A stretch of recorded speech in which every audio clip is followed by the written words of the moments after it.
From West Virginia Public Broadcasting. Support for the Legislature Today has been provided by the following. The High Technology Foundation, headquartered at the I-79 Technology Park in Fairmont. Online at wvhtf.org. Connecting West Virginia families and businesses through high-speed internet services. Learn more about connecting at frontier.com. At the Legislature today, the governor's education bill was introduced. We'll talk with the chairs of the Senate Education Committee for their take on this bill.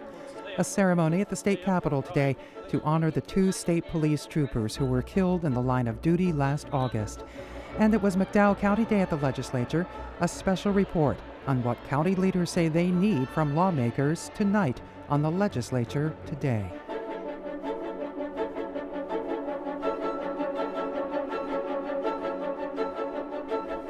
Good evening, I'm Beth Voorhees. One of the major issues expected to be the focus of the legislative session was introduced into both the House and Senate today. Governor Tomlin's bill on education reform made its way into both chambers, but was not without some criticism from some in the education community. Ashton Mara reports. Thank you, Mr. President. Mr. President, I request unanimous consent that Senate Bill number 358 through Senate Bill number 368 inclusive be considered, introduced, read by their titles, and referred to the appropriate committees as shown on the chamber automation system. Senate Majority Leader Senator John Unger of Berkeley County requested the introduction of 11 bills on the Senate floor today, including the one bill many expect to shape this legislative session. Senate Bill 259 contains the governor's plan to reform the state's public education system.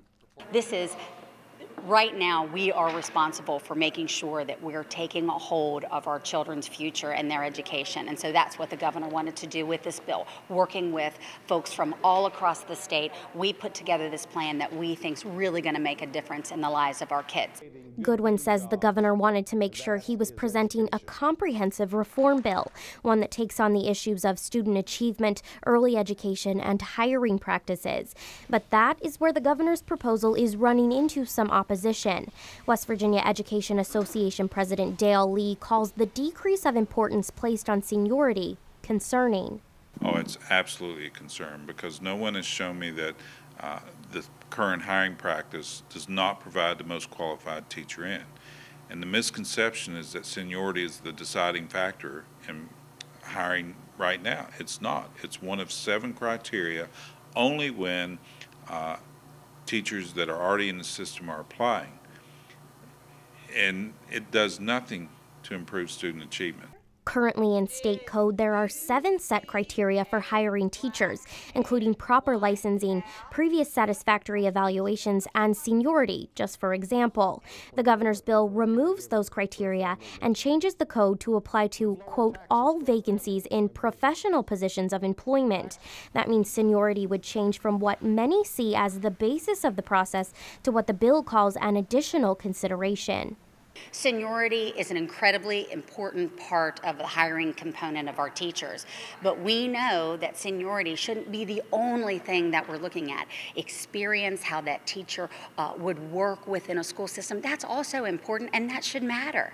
But Lee says seniority is only a portion of what's considered when hiring, and lessening its weight isn't addressing the real problem of our state's education system, student achievement. It's not addressing the student achievement issue, and nor does it address the fact that we have more than 600 classrooms across the state of West Virginia without a certified teacher in them.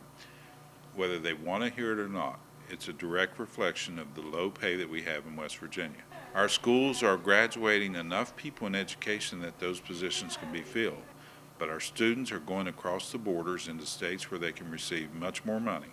And until we address that fundamental issue, we're actually cheating the children of West Virginia. Governor Tomlin's bill would also allow local boards to have more control over the creation of their school calendars, the teacher recertification process, and alternative forms of training to attract teachers to poorer areas of the state, like the national program Teach for America. The House equivalent of the bill was also introduced today, House Bill 2725, but legislative leaders have agreed to let the Senate take on the issue first. For the Legislature Today, I'm Ashton Mara in the Senate. And since this very important bill has been introduced, it's appropriate that our guest tonight will get the first shot at it. Senator Robert Plymel of Wayne County is the chair of the Senate Education Committee. He was first elected to the Senate in 1992. Senator Eric Wells of Kanawha County is the vice chair of the Senate Education Committee. He was first elected in 2006. Gentlemen, welcome. So glad you're here. Thank you for having us. On this very important occasion. This is a massive bill. It's like 180 pages. It's a huge bill. As a chairman of the Senate Education Committee, how do you approach even contemplating this bill? Is there an approach you take to it? Well, I think you have to break it down to elements of the bill and try to categorize those on what they are. We have had the staff do that.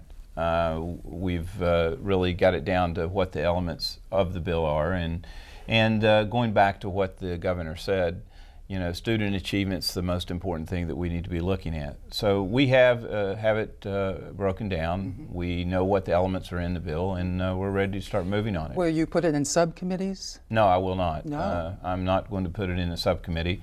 We've had the audit out there for 1.5 years. You know, we've looked at it. We've had an interim study group look at it during this last session, during the interims. Why put it into a subcommittee when we know what's in the bill, we know what the elements are? We will give it the full attention during 2 or 3, 4 meetings. We will certainly let everybody get their say in it and ask questions, but no, I do not plan to put it in a subcommittee. And then it goes to the Finance Committee. And then it would go to the Finance Committee, yes. Any favorite parts, Senator Wells, to this bill?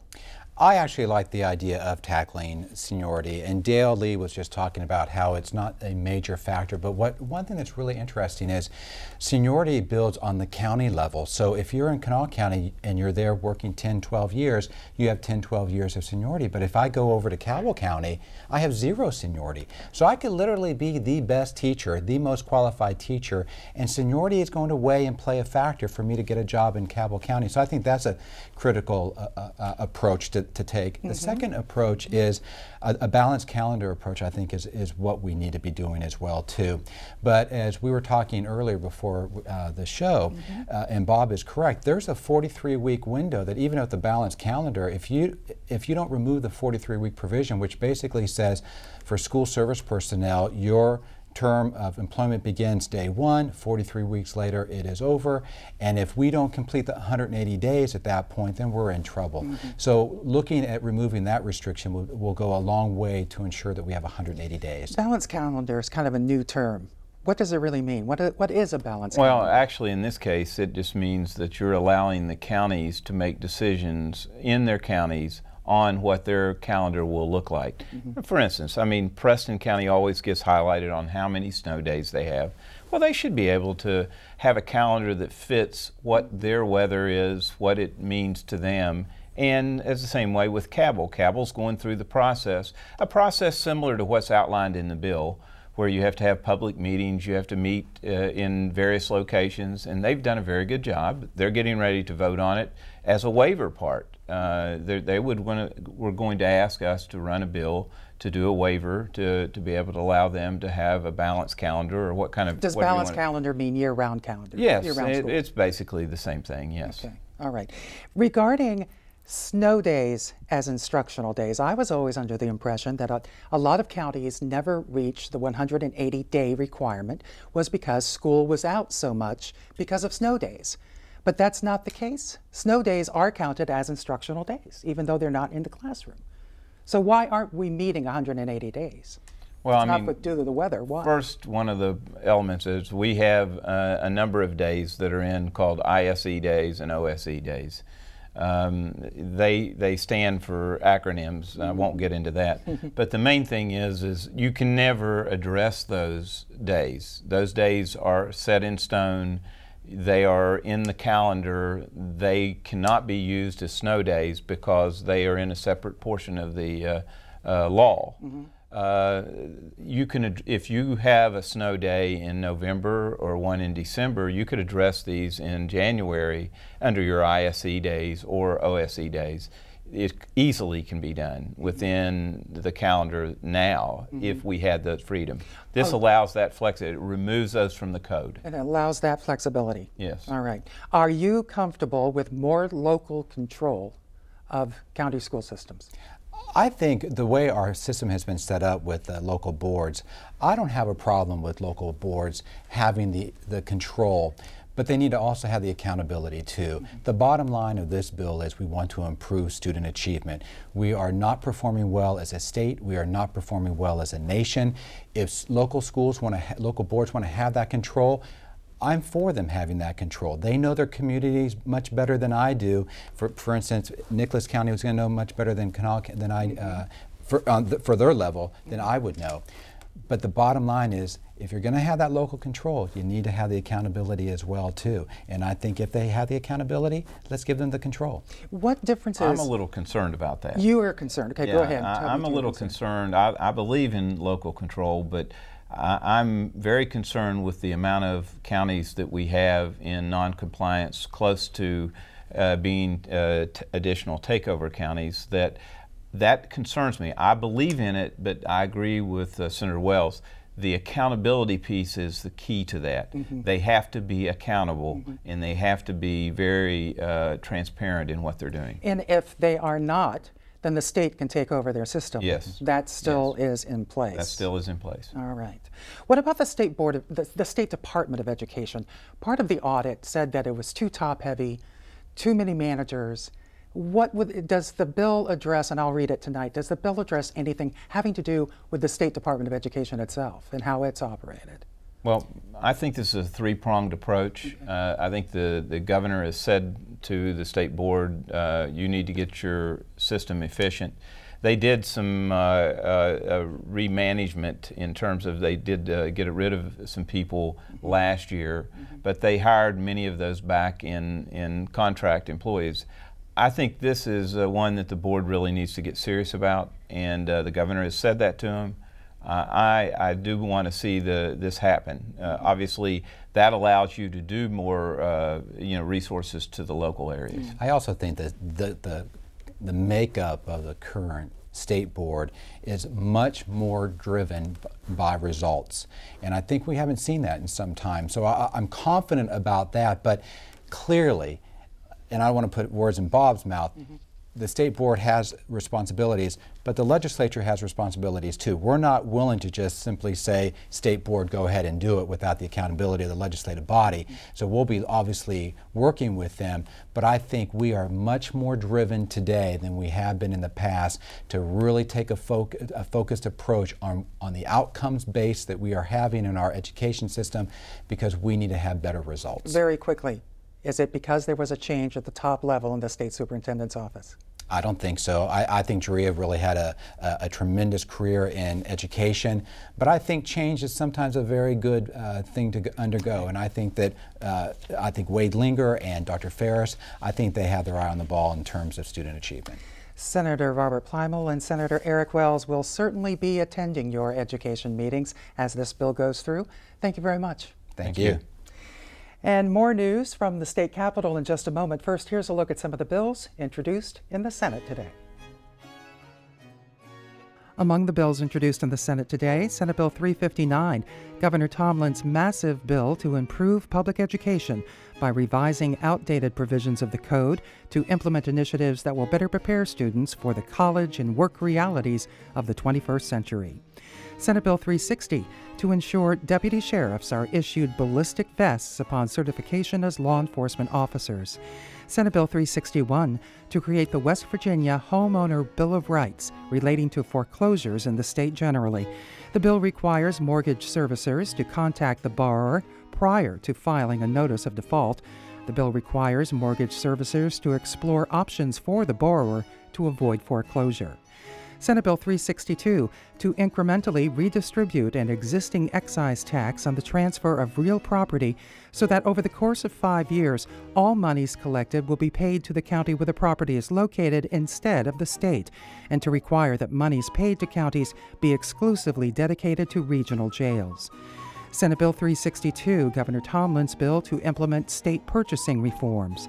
Senate Bill 364, to require a candidate in a partisan election to have been affiliated with the same political party for a period of 60 days before filing a certificate of announcement of candidacy. And Senate Bill 368, to clarify that conviction of an offense punishable by incarceration for more than 1 year prior to a marriage and without the knowledge of the other party constitutes a basis for voiding a marriage. The bill clarifies that a party to a marriage who was unaware at the time of the marriage that his or her spouse had been convicted may not institute an annulment action if he or she cohabitated with that spouse after becoming aware of the conviction. Up for passage in the Senate tomorrow, Senate Bill 60, to clarify that applicants are not required to have published their intention for a name change until after they file their petition with the Circuit or Family Court and it's assigned a judge and hearing date. Senate Bill 76, to conform the Code of West Virginia to federal requirements for presidential office ballots for registered voters moving from the state. And Senate Bill 82, to require that a public service board have at least one rate-paying residential customer of the public service district on its board membership. A ceremony honoring the 2 state troopers who were killed in the line of duty last summer was held at the state capitol today. The families of Corporal Marshall Bailey and State Trooper Eric Workman were honored by the West Virginia Sheriff's Association. The officers arrested a young driver, handcuffed him, and placed him in the backseat of their cruiser on August 28, 2012. The suspect pulled out a hidden handgun and shot and killed Bailey and Workman and fled. This man was given a plaque for bravery. He is Frank Massey. The tow truck driver who came upon the scene was shot by the suspect and managed to get back to his truck to call for help. Also honored was Roane County Deputy Sheriff John Westfall. In the hunt for the suspect, Westfall was also shot, but was saved by a bulletproof vest he had borrowed from the city of Spencer, where he worked part-time. Deputy Westfall is still recovering from his injuries. A bill introduced in the House and Senate today would require sheriff's deputies be issued bulletproof vests. The West Virginia Sheriff's Association is supporting the bill. Also honored today, the Clay County deputies who also exchanged fire and killed the suspect. It's well known that McDowell County has struggled for years with a myriad of dire economic, education, and health care concerns. But residents of that county filled the halls of the Capitol today, spreading a message that their communities are working together to turn things around. Suzanne Higgins reports. Following the session's open as McDowell County Day at the Legislature, visitors to the Capitol mingled among displays that showcase the positive work being done throughout the county. I just think our message to not only to the state but to the world is that McDowell County is alive and well. We're in the process of revitalizing, resurrecting, and diversifying our economy. Delegate Cliff Moore of McDowell cited a $20 million courthouse and government office construction and renovation project. He said new water and sewage projects are underway, and the correction system is adding more jobs. But most importantly, people are working together. I think for a while we just sort of lost focus, and we lost our drive to step forward and do some things for ourselves. But now we have a newfound energy, we have a newfound resurrection activity, and we're just going to move forward and make McDowell County be all it can be. McDowell County commissioners were at the Capitol to talk to lawmakers about other works in progress. We're cleaning up our county. We're getting rid of a lot of dilapidated buildings and stuff. We're working on the Hatfield-McCoy Trail. It's already in our county, but we're hoping to get other areas and get a lot of tourism, so we have to clean our county up. But while projects are moving ahead, Commission President Gordon Lambert says he's here to ask for specific help. Well, our main one is to get some help with our drug problem. We lead the state, and I think the state is one of the tops as far as people ODing from drugs, and we're number one in the state. And all the things we do, if we don't take care of our drug problem, it's not going to matter. Like our regional jail, we just had a meeting with the County Commissioners Association, which I belong to, and we're looking at that. Our regional jail bill is never going to go down. Probably 75–80% of the people who are incarcerated has to do some way with drugs. With the legislature's focus on education this session, McDowell's new superintendent of schools says he needs flexibility to increase teacher salaries. To retain, you're actually going to have to pay more money to have people stay there. You're going to have to offer some incentives for them to stay. We were in October and we had 59 vacancies. So we've recruited and filled those vacancies, but our real issue is the retainment of those people, because this time next year we'll be doing the exact same thing. We'll start out the school year, we'll have 60 vacancies, we'll fill most of those, and then we'll just repeat that cycle. That cycle has to stop, and to stop that cycle we have to retain the teachers that we do bring in. Superintendent Spencer says teachers aren't the only professionals that need to be attracted into the school system. There's a big need in McDowell County for social workers at our schools, also a huge need for wellness, health and wellness activities, having activities for students after school. We have after schools now, but we'd like to increase those opportunities for both our students and our community members to have some of those activities at our local school sites. McDowell County Day at the legislature continued with a legislative issues panel discussion and culminated with a public reception and dinner at the Culture Center. For the Legislature Today, I'm Suzanne Higgins at the Capitol. It happens every session. The day comes when a long list of hundreds of bills are introduced in the House and the Senate. They're called rules bills, and they require the legislature's attention every year. Dave Mistich gets a lesson on this important function in legislating, but first talks with the chair of the House Health and Human Resources Committee about a complicated bill relating to Medicaid. Here's his report. In a morning meeting of the House Committee on Health, House Bill 2512, which seeks to reform the state Medicaid subrogation statute, was discussed. Delegate Don Perdue, who chairs the committee, explains that bill. It was a subrogation bill, which was basically to allow the state to recoup from a lawsuit that was someone who was a Medicaid recipient to the state for them to get the first dollar back.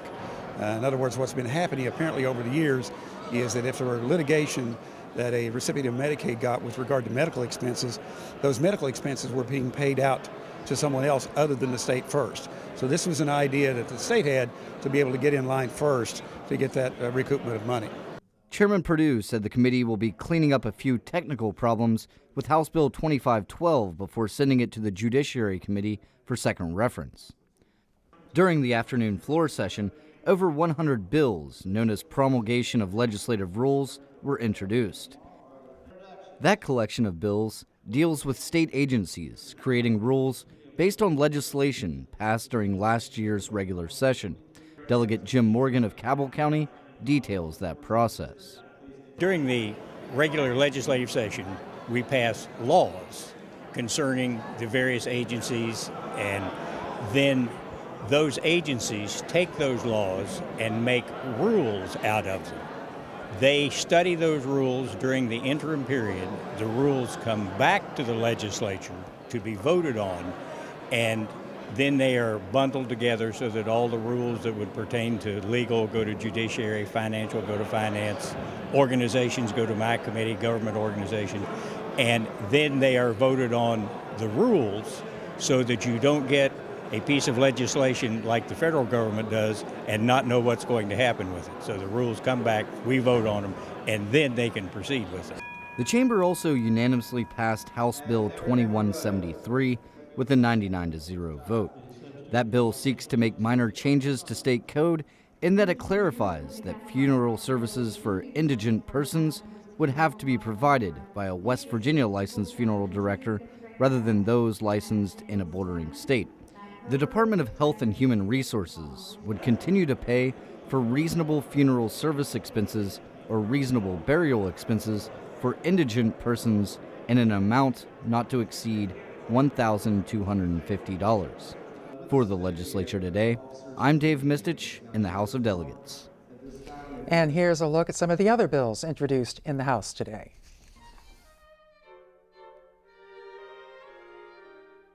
Among the bills introduced in the House today, House Bill 2716 to lower the threshold amount from $500,000 to $100,000 for triggering a low bidder's duty to submit a list of subcontractors on government contracts. House Bill 2719 to authorize the Division of Motor Vehicles to issue special registration plates that read, "In God We Trust." House Bill 2722, to increase the amount of special license fees paid by pipeline companies to the Public Service Commission. The bill increases the total amount to be collected via the special license fees from $315,000 per year to $400,000 per year. And House Bill 2723 to provide for a 5% surcharge on bail bonds to be distributed to benefit regional jails, state police, county sheriffs, and municipal police departments. On second reading in the House tomorrow, House Bill 2477 to permit certain auxiliary lighting on motorcycles. This has been the Legislature Today. I'm Beth Voorhees. Thanks for joining us. Good night.